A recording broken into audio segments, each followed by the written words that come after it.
Assalamualaikum warahmatullahi wabarakatuh. Bismillahirrahmanirrahim. Fa in qulta qad qarrabtul amra fihi ma'a annaka aktarta fi dzikri madakhilil hurur. Fa ing kulta mongko lamun ngucap sira qad qarrabtu temen-temen wis nyedheki faham ingsun al amra ing perkara fihi ing dalem masalah ma'annaka ing dalem sartane sira sertane tuhune sira iku aksarta ngekeh-ngekehaken sira fi dzikri madakhilil hurur ing dalem nerangaken pira-pira nggon manjinge tipuan. Fabima mongko kelawan apa yanju bisa slamet sapa al abdu kawula minal hururi saking tipuan.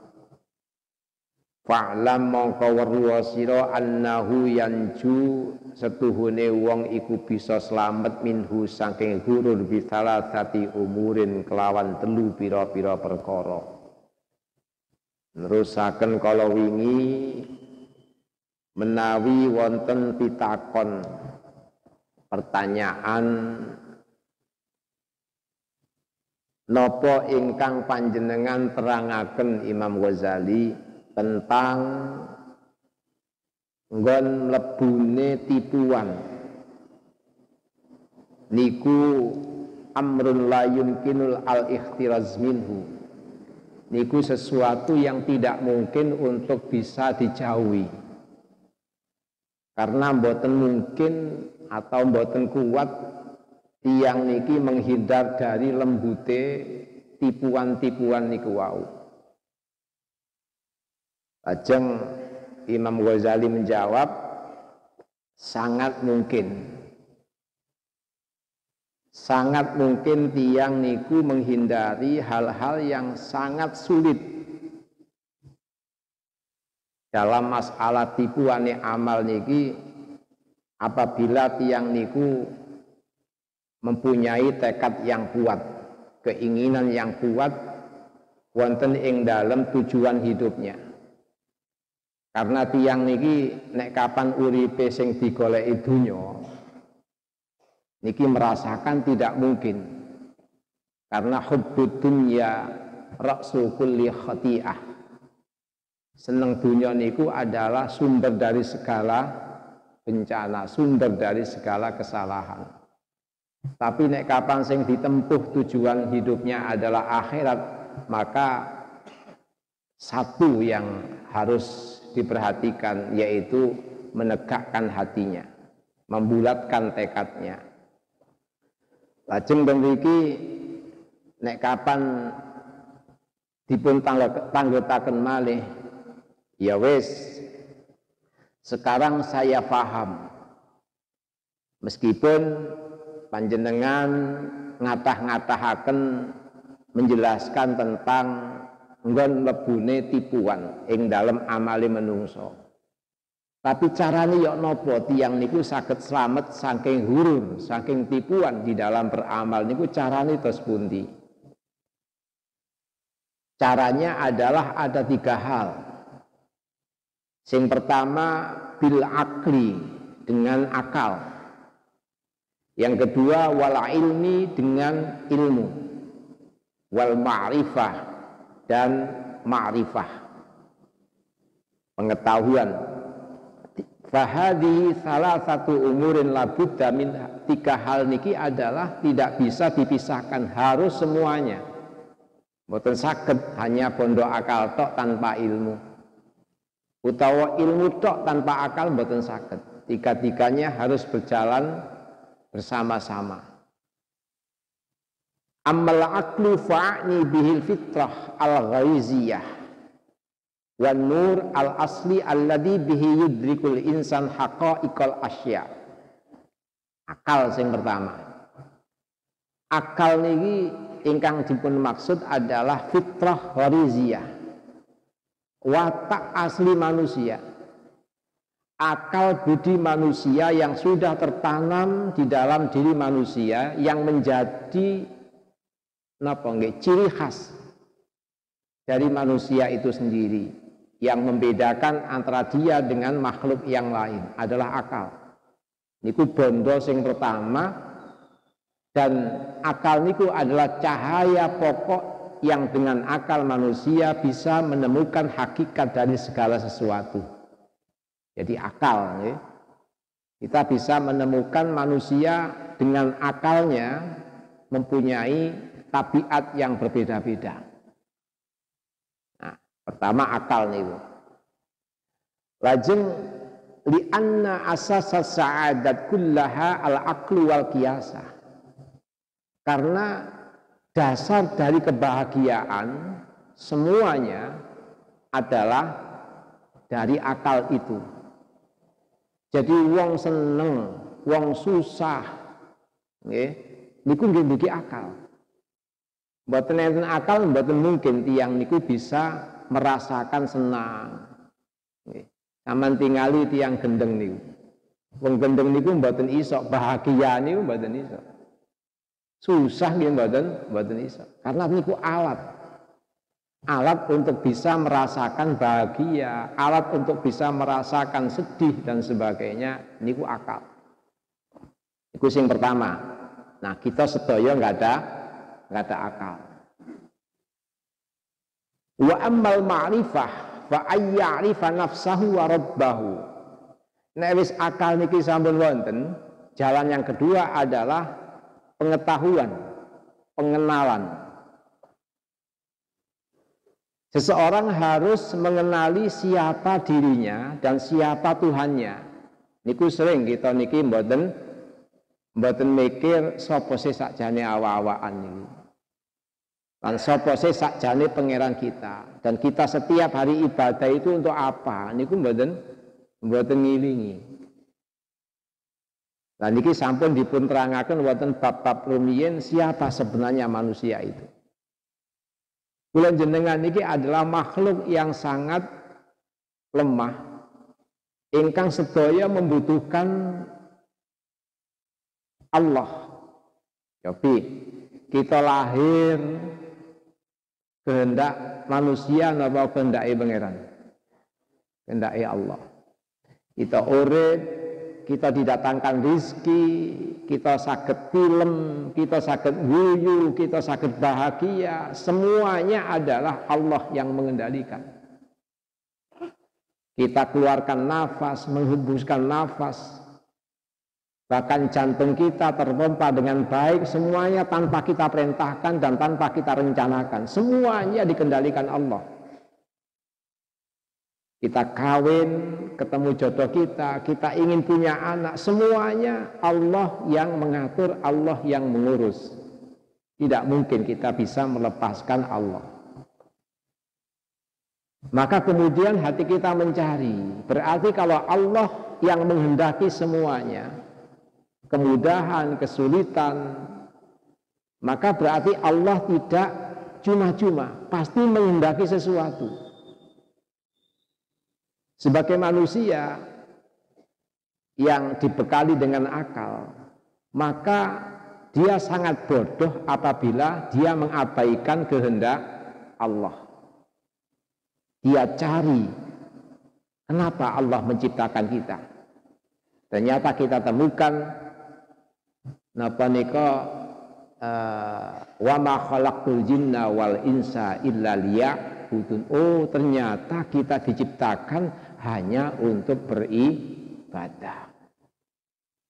Pada saat kita merasakan bahwa kita diciptakan untuk ibadah, sekarang apa yang kita rasakan? Apakah kita beribadah? Nah, baru kita menyadari ternyata selama ini saya tidak beribadah kepada Allah. Nah, baru kita berpikir dengan akal tadi. Kita kadang-kadang beribadah untuk tujuan kita sendiri, bukan untuk tujuan Allah menciptakan manusia. Nah niku pengenalan diri dan kepada Allah Tuhan kita. Lajeng wa ya'rifu dunya wal akhirah. Kita mengenali apa sih dunia itu dan apa sih akhirat. Dunia yang kita tinggal di dalamnya niki adalah dunia yang fana, yang tidak bisa diharapkan kekalannya. Napa mawon sing kita raosaken niki tidak selamanya. Hari ini mungkin kita senang karena punya uang, punya segala sesuatu yang kita kejar. Tapi besok belum tentu. Hari ini mungkin sampean bahagia, mungkin besok tidak. Jadi mboten enten dunia niki sing kekal yang bisa diharapkan kesenangannya selamanya enggak ada. Ada datang, pergi, hilang, berubah dan sebagainya. Niku sifat dunia. Maka kalau dunia itu ada, tiada, senang, bahagia dan sebagainya, tidak layak kita jadikan patokan untuk kebahagiaan kita di dunia ini. Niku dunia. Lah akhirat adalah yang abadi. Akhirat setelah kematian. Jadi pemisah antara dunia adalah akhirat. Batasnya adalah kematian. Nek wong cerdas dengan berbekal akal. Ketika dia berpikir tentang akhirat, ada apa sih akhirat itu? Setelah kita mati, kita menghadapi buah dari amal kita menjadi teman kita di kuburan. Tidak lain adalah amalun sholihun yang menjadi teman kita. Bukan dunia. Bukan kekayaan kita yang tidak ada hubungannya terhadap Allah, terhadap akhirat. Lajeng kita menghadapi siksaan di neraka, kita menghadapi surga dan sebagainya.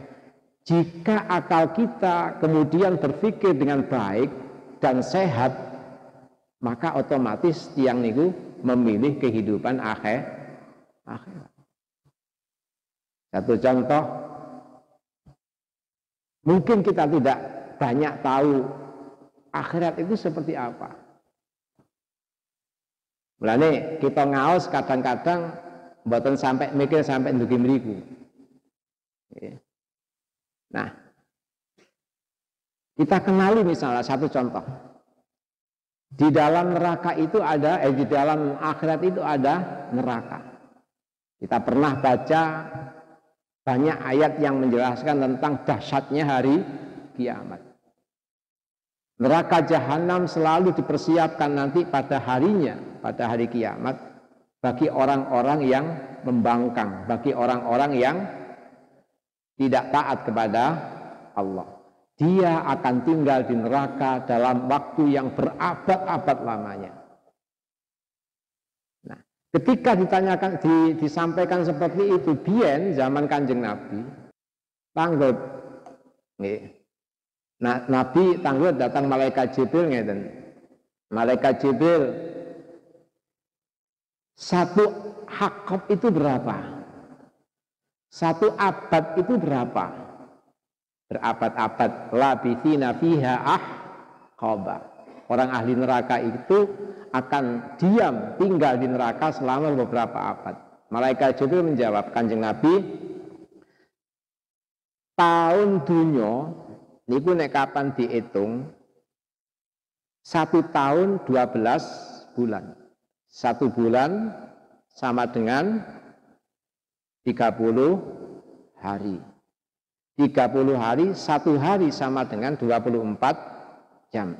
1 jam sama dengan 60 menit. 1 menit sama dengan 60 detik. Beda dengan akhirat. Maka saged bandingaken.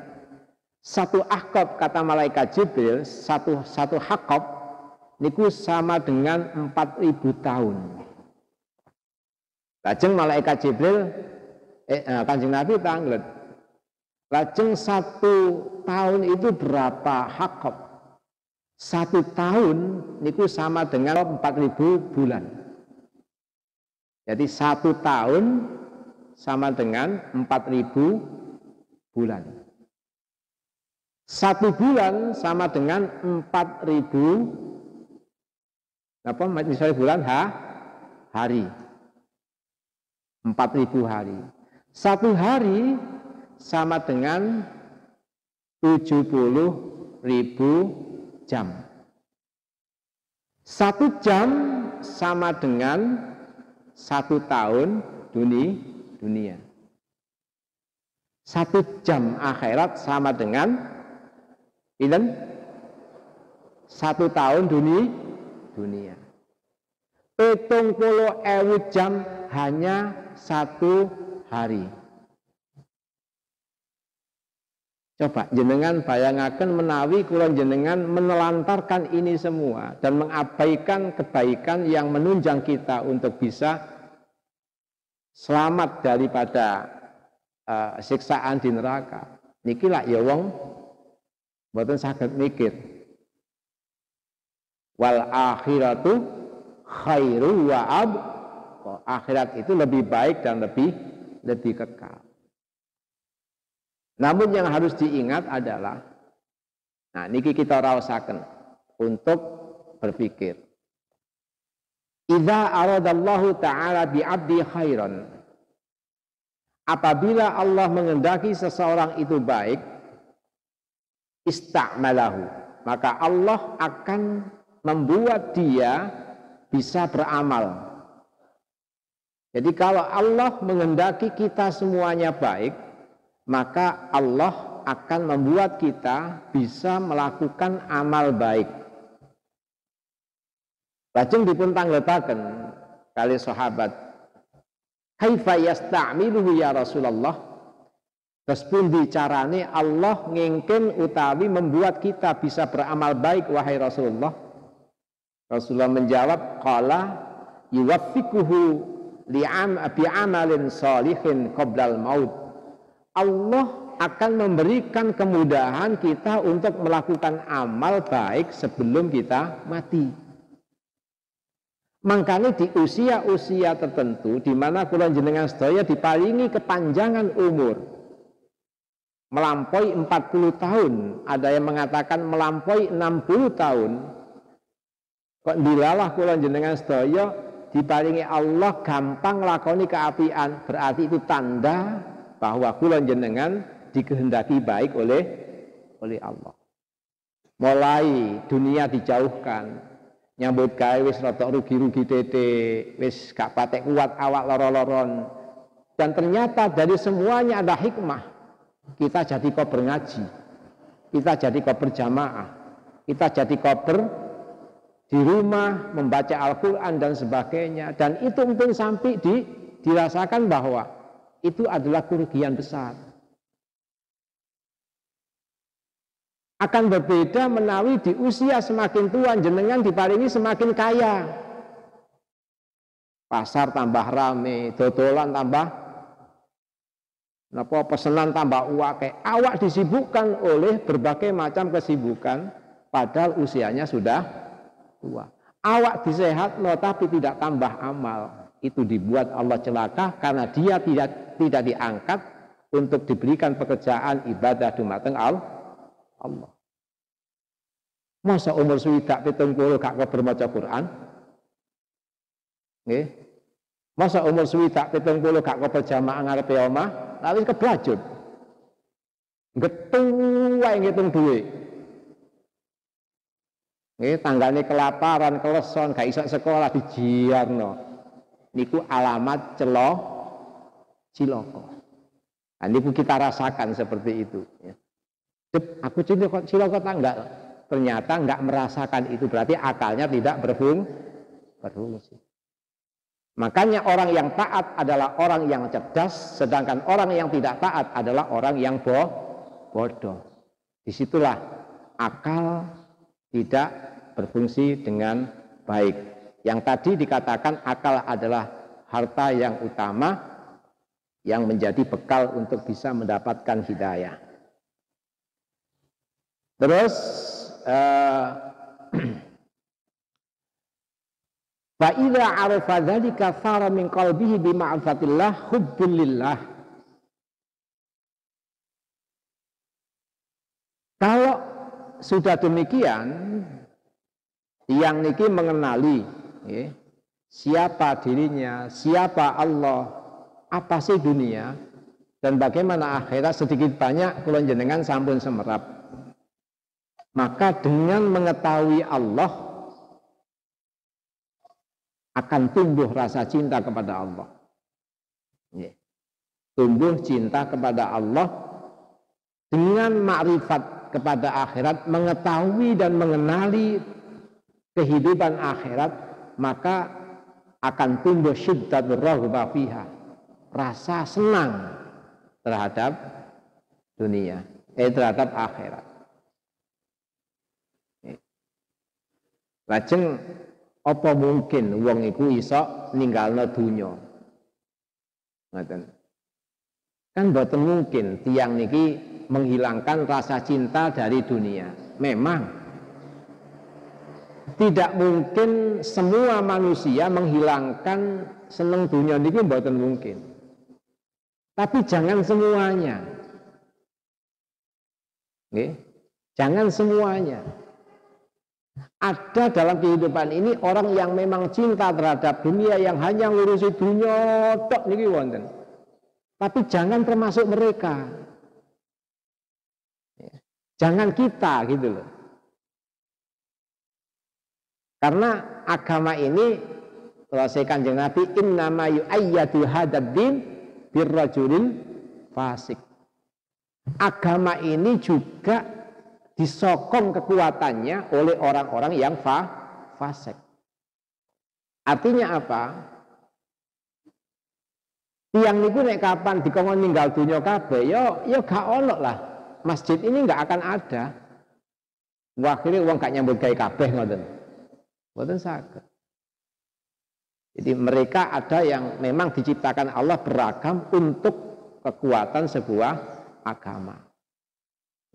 Jadi saling menopang. Makanya agama ini kadang-kadang kuat oleh orang yang tidak baik. Lajeng wa idza ghalabat hadhihi irada ala qalbi sahhat niyatu fil umuri kulliha. Kalau iradah, keinginan di dalam hati seseorang itu sudah menguasai hatinya, sahhat niyatu fil umuri kulliha, maka niatnya dalam masalah-masalah ini, dalam semua urusan ibadah niki akan menjadi tegak, akan menjadi benar. Jadi nek wis paham tentang akhirat, paham tentang Allah, dia yakin akan janji Allah, yakin iman dengan akhirat, maka otomatis niatnya akan lurus. Ibadahnya semata-mata karena Allah, tidak akan masuk tipuan-tipuan yang menjadi tarik menarik tujuan keinginan duniawiyah. Jadi wis gak patek. Ada sih pancen keinginan itu ada nggih. Satu contoh begini.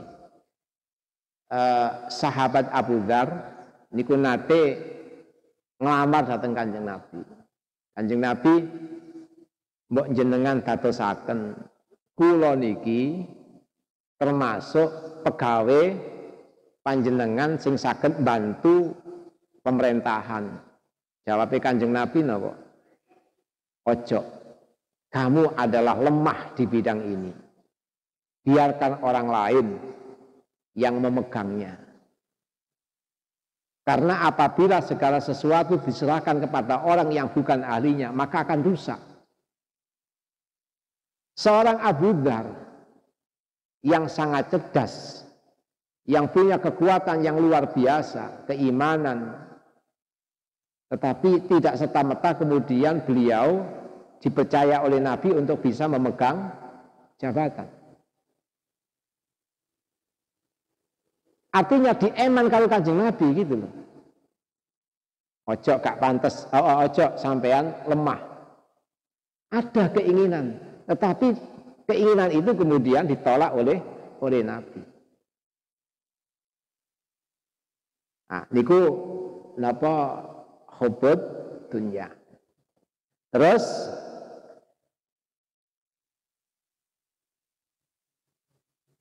wa bi nafsi as-sadirah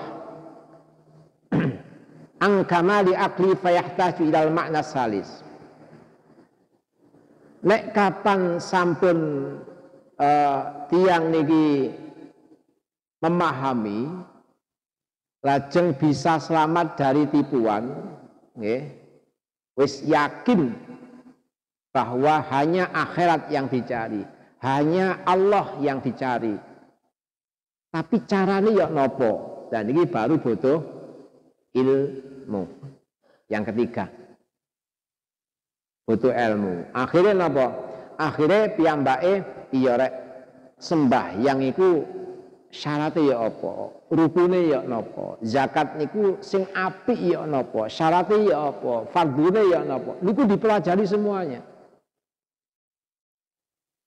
Kula jenengan niki kadang-kadang sing hadir nggih, ingin melakukan sesuatu tapi boten merasa apakah sudah benar apa yang saya amalkan ini.